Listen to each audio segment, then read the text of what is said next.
नमस्कार मुलांनो, कसे आहात रे सगळे। तर या व्हिडिओमध्ये आपण प्रश्न क्रमांक 14 कंटिन्यू करणार आहोत। या अगोदरचे पहिले प्रश्न क्रमांक 3 म्हणजेच पहिले 3 प्रश्न या अगोदरच्या व्हिडिओमध्ये मी सोडवलेले आहेत।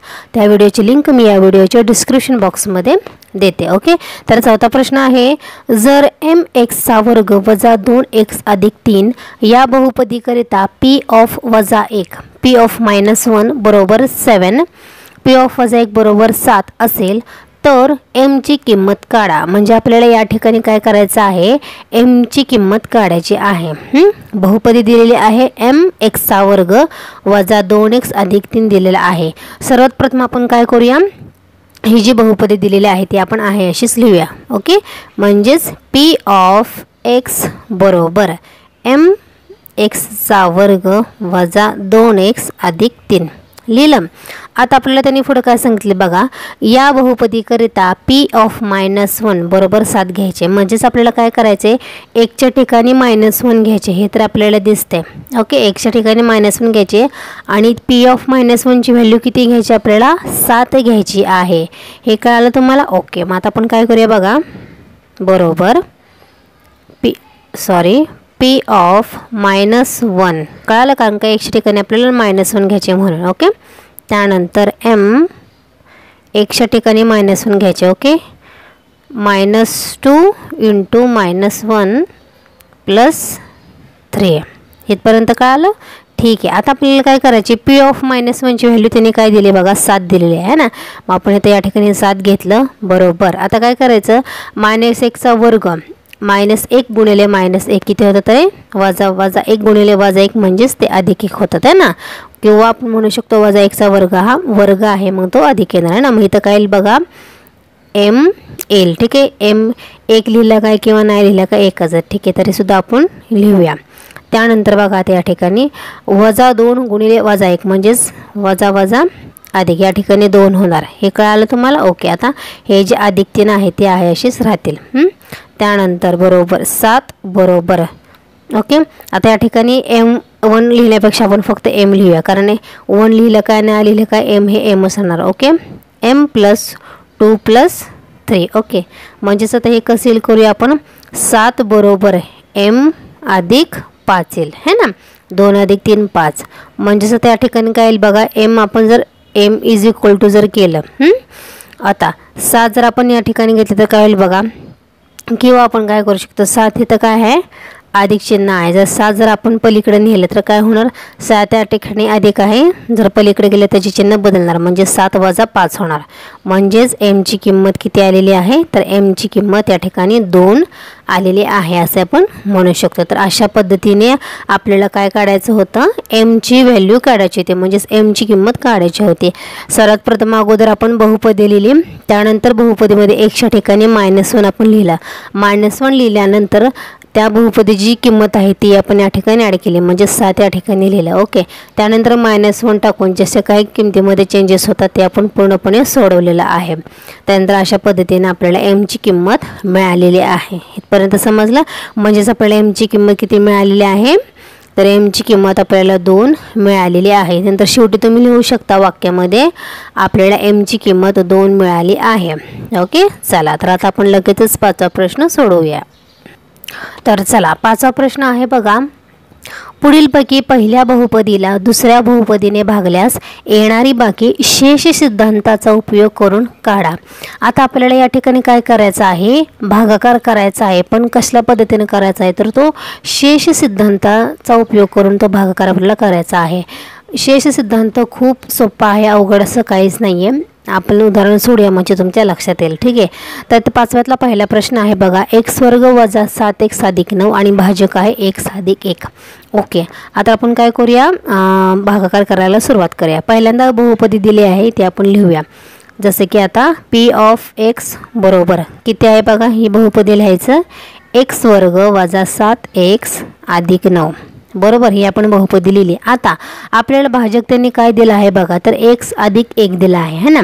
या ठिकाणी जे चिन्ह आहे ना ते चिन्ह खूप महत्त्वाचं आहे। ओके, आता त्यांनी भाजक दिला आहे आपल्याला x अधिक 1, त्यामुळे आपण आता x ची किंमत काय घ्यायची आहे बघा, तर x बरोबर -1 घ्यायचे आहे. समजा इथे जे चिन्ह आहे त्याच्या विरुद्ध चिन्ह या ठिकाणी आपल्याला घ्यायचं आहे. एवढं फक्त लक्षात ठेवायचं. ते सुद्धा शेष सिद्धांताच्या प्रमाणे जर आपण गणित सोडवलं ना तर एवढं लक्षात ठेवायचं. ओके, x + 1 आहे आणि त्याच्यामुळे इथं जर उत्तरामध्ये सोडवताना x बरोबर -1 घ्यायचं. म्हणजे इथं जी संख्या आहे त्याच्या विरुद्ध संख्या म्हणणं बरोबर फक्त विरुद्ध संख्या आपण घ्यायची. म्हणजे विरुद्ध चिन्ह आपण वापरायचं. जर अधिक असेल तर वजा करायचं, वजा असेल तर आपण अधिक घ्यायचं. जर या ठिकाणी +10 असं तर मी या ठिकाणी -10 घेतला असं. ओके, जर या ठिकाणी -2 असं तर मी या ठिकाणी +2 घेतला असता. फक्त विरुद्ध चिन्हाचा वापर करायचा एवढं फक्त लक्षात ठेवा. ओके, आता -1 मी या ठिकाणी घेतले. सो -1 हे आपल्या वरच्या बहुपदीमध्ये आपल्याला काय करायचं आहे, लिहायचं आहे. ओके, तर चला आता आपण जिथे जिथे x आहे तिथे आपण -1 घेऊया. म्हणजेच p ऑफ -1 बरोबर -1चा वर्ग -7 गुणिले -1 अधिक 9. इथपर्यंत तुम्हाला कळालं? ठीक आहे. म्हणजेच आता हे जर आपण सोडवलं तर आपल्याला कसं येईल बघा. या ठिकाणी बघा p ऑफ -1 बरोबर -1चा वर्ग काय असतो रे, नेहमीच पॉझिटिव्ह 1 म्हणजेच +1 -7 गुणिले -1 वजा अधिक होणार. म्हणजेच 7 × 7 अधिक 7 आणि हे किती आले, अधिक 9 आले. ओके, म्हणजेच p ऑफ -1 किती आला आपल्याला मिळाला बघा. तर 1 अधिक 7 7 अधिक 1 8 आणि 8 अधिक 9 किती होतं तर 8 2 16 आणि 1 17. ठीक आहे, म्हणजेच p ऑफ -1 किती मिळाला आपला 17 मिळाला. म्हणजेच आपल्याला बाकी किती मिळाली तर ती बाकी आलेली आहे 17. म्हणजेच यावरून बाकी किती आली तर ती बाकी आलेली आहे 17. आपल्याला फक्त बाकी काढायची होती, बाकी काही नाही. ओके, शेष सिद्धांत करत असताना जो काही भाजक दिला आहे त्याच्या विरुद्ध संख्या फक्त आपल्याला वापरायची आहे xच्या ठिकाणी, किंवा जे काही त्याने चल दिला असेल त्या पद्धतीने फक्त चल चेंज करायचं. चल चेंज करण्याऐवजी म्हणजेच काय त्या चलाच्या ठिकाणी विरुद्ध संख्या वापरायची. ओके, आणि त्यानंतर त्याची किंमत फक्त चलाच्या ठिकाणी पुटअप करायची आणि सोडवायचं. आणि ती बाकी म्हणजे शेष सिद्धांताचा उपयोग करून आपण ती बाकी काढतो असं ह्याच्यामध्ये आपण म्हणू शकतो. ओके, आता याच्यातलाच दुसरा प्रश्न आपण बघूया काय आहे बघा. दुसरा प्रश्न आहे, काय दिला आहे बघा. 2x घन वजा 2x वर्ग अधिक ax वजा a आणि भाजक आहे x वजा a.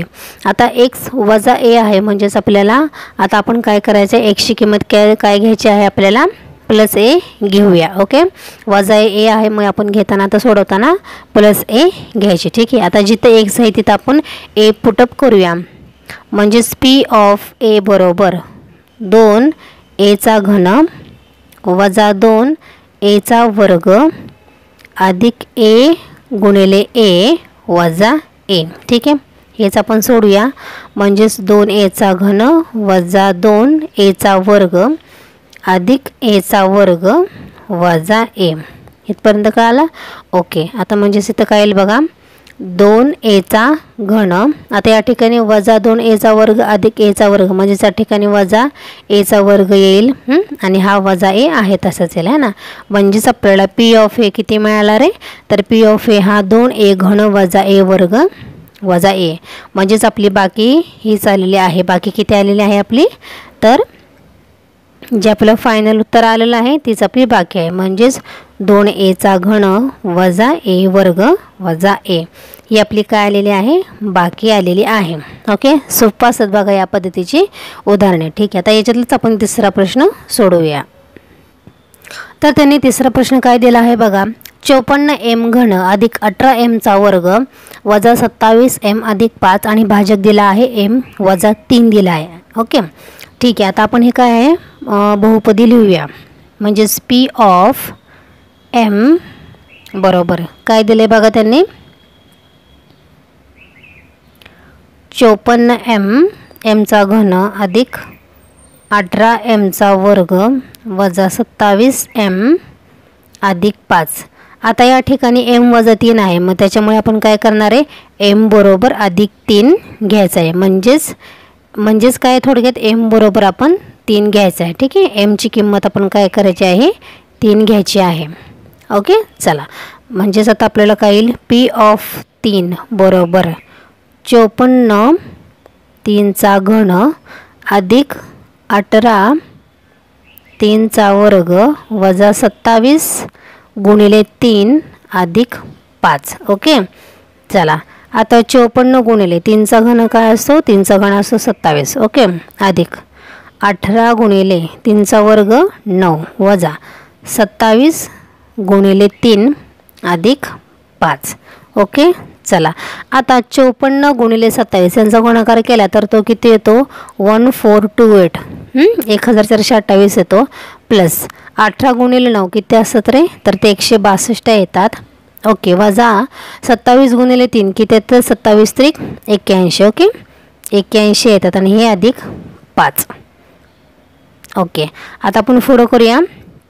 1428 प्लस 162 प्लस 5 किती येतात रे, तर याची आपण या तिघांची बेरीज करूया. तर तिघांची बेरीज किती येते रे, तर ती 1600 किती येते 1625 येते. आणि हे जे वजा 81 ते आहे अशीच लिहूया. आणि 1625मधून 81 गेले तर ते किती राहतात रे फायनल 1544 राहतात. ओके, म्हणजेच आपल्याला P ऑफ 3 किती मिळतात रे, तर 1544 मिळतात. ओके, ह्याचा फक्त फिजिकली तुम्ही काय करायचं गुणाकार करायचा आहे. ओके, गुणाकार तुम्ही व्यवस्थित केला किंवा फायनली स्टेप अशा पद्धतीने येतात. म्हणजेच P ऑफ 3 किती मिळतात तर 1544. म्हणजे आपल्याला शेष सिद्धांतानुसार बाकी किती मिळते रे, तर ते 1544 येते. एवढं हे त्याचं काय आहे फायनल उत्तर आहे. ओके, ठीक आहे. आता आपण लगेचच 6वा प्रश्नसुद्धा या व्हिडिओमध्ये कंटिन्यू करणार आहोत. ठीक आहे, तर आता 6वा प्रश्न काय आहे बघा. जर y घन वजा 5y वर्ग अधिक 7y अधिक m या बहुपदीस y अधिक 2 ने भागल्यास बाकी 50 उरते, तर m ची किंमत काढा. ओके, आता आपल्याला त्यांनी P ऑफ y म्हणजेच आपल्याला बहुपदी काय दिलेले आहे ते आपण या ठिकाणी लिहिले. y बरोबर y घन वजा 5y वर्ग अधिक 7y अधिक m. आता त्यांनी आपल्याला जो भाजक दिला आहे ना तो दिला आहे y अधिक 2 दिला आहे ना. y अधिक 2 ने भागल्यास म्हणजेच y अधिक 2 हा काय आहे तर तो भाजक आहे. म्हणजेच आता आपण काय करायचं आहे y ची किंमत या ठिकाणी वजा 2 घ्यायची आहे. ओके, y अधिक 2 भाजक आहे म्हणजेच या ठिकाणी y ची किंमत आपण विरुद्ध घ्यायची म्हणजेच y बरोबर वजा 2 घ्यायची. ठीक आहे, मग ती किंमत आपण या ठिकाणी पुटअप करूया. y बरोबर वजा 2 आपण घेऊया. ओके, वजा 2चा घन वजा 5 गुणिले वजा 2चा वर्ग अधिक 7 गुणिले वजा 2 अधिक m. ठीक आहे. ओके, म्हणून P ऑफ वजा 2 बरोबर वजा 2चा घन काय असतो म्हणजेच 2चा घन 8 असतो, परंतु घन आहे आणि वजा आहे त्याच्यामुळे उत्तराला वजा चिन्ह राहील. वजा 8 त्यानंतर वजा हे आहे तशीच राहतील आणि वजा 2चा वर्ग वजा 2 गुणिले वजा 2 म्हणजेच किती येतं तर ते अधिक 4 येणार. म्हणजेच अधिक 4 आणि हे वजा 5 म्हणजेच किती होणार ते 5 चौक 20. हे वजा आहे तसेच आणि हे 20 राहणार. प्लस प्लस या ठिकाणी नाही येणार मायनस येईल कारण का ह्या वजा 2ला वजा चिन्ह नाही म्हणून किती येणार तर वजा 7 दुणे 14 अधिक m. ठीक आहे, आता त्यांनी काय दिलं आहे बघा. त्यांनी असं दिलेलं आहे की जर या बहुपदीस y अधिक 2 ने भागल्यास बाकी 50 उरते. बाकी किती उरते तर 50 उरते आणि म्हणून P ऑफ 2 या ठिकाणी आपण काय घेणार आहोत आता 50 घेणार आहोत. म्हणजेच वजा 8 वजा 20 वजा 14 अधिक m. इथपर्यंत कळालं. ठीक आहे, म्हणून 50 बरोबर आता वजा 8 वजा 20 आणि वजा 14 यांची आपल्याला काय करायचे आहे बेरीज करायची आहे. ठीक आहे, म्हणजेच 8 अधिक 20 अधिक 14 सगळ्यांना वजा वजा चिन्ह असल्यामुळे उत्तराला वजा चिन्ह येईल. म्हणजेच इथे किती आले बघा यांची बेरीज करून उत्तराला वजा चिन्ह द्यायचे. म्हणजेच 8 अधिक 20 अधिक 14 किती होतं तर 42. पण सगळ्यांनाच वजा चिन्ह असल्यामुळे आपण काय करणार आहोत वजा चिन्ह लिहिणार आहोत. उत्तराला वजा 42 अधिक m. आता आपल्याला काय करायचं आहे m ची किंमत काढायची आहे ना. आता आपण m ची किंमत काढूया. ओके, ठीक आहे. सो m बरोबर आता काय करायचं आहे 50. आता 42 या ठिकाणी वजा आहे. जर ते दुसऱ्या साईडला गेले किंवा दुसरीकडे गेलं बरोबर चिन्हाच्या विरुद्ध दिशेला गेलं तर त्याची किंमत बदलते. म्हणजेच 42 वजा आहे दुसरीकडे गेले दुसऱ्या साईडला गेलं तर त्याची काय होती प्लस 42 होणार. ठीक आहे, हा रूल तर तुम्हाला माहिती आहे. म्हणजेच आता आपण काय करणार आहोत m बरोबर 50 अधिक 42 किती होतात रे तर ते 92 होतात. म्हणजेच m ची किंमत किती आहे 92 आलेली आहे. ठीक आहे. सो म्हणून आता काय करायचे, एमची किंमत किती आलेली आहे, 92 आहे. अशा पद्धतीने बघा हा प्रश्न आपल्याला सोडवायचा होता. ठीक आहे. खूप सोपा आहे. व्हिडिओ समजला नसेल तर पुन्हा एकदा चेक करा, तुम्हाला पूर्ण व्हिडिओ समजेल किंवा कशा पद्धतीने शेष सिद्धांताचा भागाकार करायचा आहे आणि कशी उदाहरणं सोडवायची आहे ते सुद्धा तुम्हाला क्लिअरली समजेल. ओके. तर या व्हिडिओमध्ये आपण 6व्या प्रश्नापर्यंत सोडवलेला आहे. या व्हिडिओबद्दल काही डाऊट असेल तर मला कमेंट करून नक्की सांगा आणि व्हिडिओ आवडल्यास चॅनलला सबस्क्राईब करायला विसरू नका. Okay. Till then take care. Bye bye.